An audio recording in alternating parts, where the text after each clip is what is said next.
જય શ્રી રામ મિત્રો, આજે આપણે ફરીથી આવી ગયા છીએ ને આજે હવે કોઈને પણ મારા બાનું અગર મારા બાના હાથનું મીઠું અથાણું ખાવું હોય ગુંદાનું તો અમને જરૂરથી જણાવજો। પહેલાં ગુંદાના ડીટીયા અલગ કરી લેવાના। ગુંદાના ડીટીયા અલગ થઈ જાય પછી આને ફાડા કરવાના। ગુંદાને કોઈ પણ ભારી વસ્તુ મારીને એમાં નાની કેવડી તિરાડ પાડવાની। તિરાડ પડી જાય તે પછી જો આવી રીતે કેમ થોડોક એવો સિમ્પલ ભાર દેવાનો, એટલો બધો ભાર પણ નહીં દેવાનો અને ધીમે ધીમે આ ગુંદા આપણે તોડી લેવાના।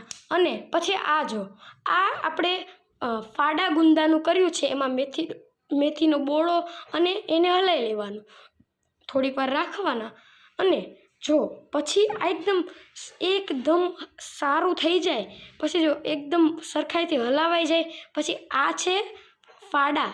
આ એ જે હતા એ ફાડા હતા, આ આખા ગુંદા છે। આખા ગુંદાના મેથી ભરીને એમાં આખા હલાવી લેવાનું, એકદમ સરખાઈથી હલાવાઈ જાય। જેમ કે જો આ કેવી રીતે હલાવાય છે, આ મારા બા ગુંદાનું અથાણું બનાવે છે। આમાં ગુંદાના અથાણામાં મેથીનો બોળો ભરીને આખા ગુંદાનું અથાણું થાય અને નીચે જે આ જે તપેલામાં છે એ છે ફાડા ગુંદાનું અથાણું, એમાં ફાડા કરીને એમાં મેથીનો બોળો આવે અને આ છે લીંબુવાળું પાણી। અને આ ગુંદાના જે ગુંદા હોય તેમાં આપણે આ ફાડા કરેલા ગુંદા તમને દેખાતા હશે, જેમાં જો આ બધા ગુંદા છે એમાંથી ડીટીયા અલગ કરવાના। આ ડીટીયા અલગ થયેલા ગુંદા છે અને આ બીજા છે જે મેં આ ગુંદાના ડીટીયા એમાં બી કાઢવાના। બી કાઢીને એમાંથી ચીકાશ નીકાળી લેવાની અને આમાં બોળી દેવાનું, થોડીક વાર રાખવાનું પછી આ કરી દેવાનું અને આ થઈ ગયું આપણું